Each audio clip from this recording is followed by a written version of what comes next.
ténèbres. Le souffle que je ne peux pas prendre m'étouffe.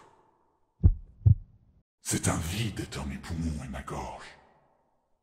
Comme si je m'étais arrêté au milieu d'une inspiration et que ma poitrine attendait désespérément la suite. Ma bouche ouverte, la gorge vide, impossible d'aspirer de l'air. L'horrible tension dans mon thorax. Mes membres et mes muscles refusent de bouger. Je ne peux pas respirer. J'étouffe. La pression monte. L'immobilité s'étend à mes membres. Je veux hurler, m'arracher le visage, mais je suis prisonnier. Je ne peux pas bouger. Je ne peux pas bouger. Les ténèbres. Je dois me souvenir. Je dois me souvenir. La bataille. J'ai perdu le contrôle. C'était idiot. Les mortels avaient formé leur rang contre moi. J'ai foncé sur eux. Je me suis abreuvé. La tentation était trop forte. Tandis que je fauchais, je reforgeais leur chair en une meilleure approximation de ma véritable forme. Je n'en finissais plus de les consommer, dans l'espoir absurde de redevenir un reflet de ce que j'avais été. Au lieu de ça, comme un brasier, je brûlais trop vite, détruisant même la forme de mes hôtes. Les ténèbres. Il pleuvait pendant la bataille. Et si la boue me recouvre, si je suis enfoui pendant des milliers d'années, enfermé dans cette prison, l'horreur de cette perspective nourrit ma panique. Le combat va prendre fin, je le sens. Je dois prendre une forme immédiatement. Je dois. Je n'ai ni bras, ni jambes. Les ténèbres m'enserrent comme un cocon. Non.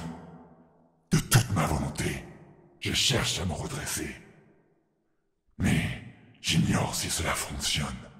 Je ne sais rien que les ténèbres. Pitié, qu'un mortel me trouve. Pitié. Je supplie les ténèbres sans fin, mais ma requête humiliante ne reçoit que le silence pour réponse. Et soudain, je sens la présence proche d'un mortel. Je n'ai pas d'yeux, pas d'oreilles, mais je sens son approche. Il fuit mes adversaires. Il essaie sans doute de sauver sa vie. Il faut qu'il me prenne. Me voit-il seulement? Il risque de passer sans me saisir. Je resterai là. Je sens sa main se refermer sur ma forme présente. Et sa conscience s'ouvre à moi. Je m'insère en lui, en le poussant pour prendre sa place. Je suis comme un naufragé qui cherche à regagner la surface en grimpant sur d'autres marins. Que se passe-t-il? Hurle le mortel. Mais les ténèbres le réduisent au silence. Les ténèbres éternelles auxquelles je viens juste d'échapper. Et j'ai des yeux. Je peux voir la pluie qui tombe, la boue, le sang de ce champ de massacre. Devant moi se tiennent deux chevaliers armés de lances. Je les coupe en morceaux et je bois leur forme, reconstituant ce corps selon mes besoins. Ils sont faibles. Je dois faire vite. J'ai besoin d'un meilleur porteur d'épée, d'un meilleur réceptacle. Autour de moi, il n'y a que des morts et des agonisants. J'entends leurs âmes se retirer de ce monde. Le combat n'a pas pris fin. Il continue dans l'enceinte de la ville. J'oblige ma nouvelle forme à ramper vers le plus fort de la bataille, vers un meilleur hôte. Je rugis, mais pas de triomphe. Jamais de triomphe. Je boirai à cette ville, mais je ne récupérerai qu'une caricature de mon ancienne gloire. J'ai été formé par les étoiles, et je n'étais que pureté de contour. J'étais la lumière et la raison incarnée. J'ai défendu ce monde dans les plus grandes batailles jamais vues. Aujourd'hui, le sang et l'icor s'écoulent de cette chair volée au fur et à mesure qu'elle se décompose.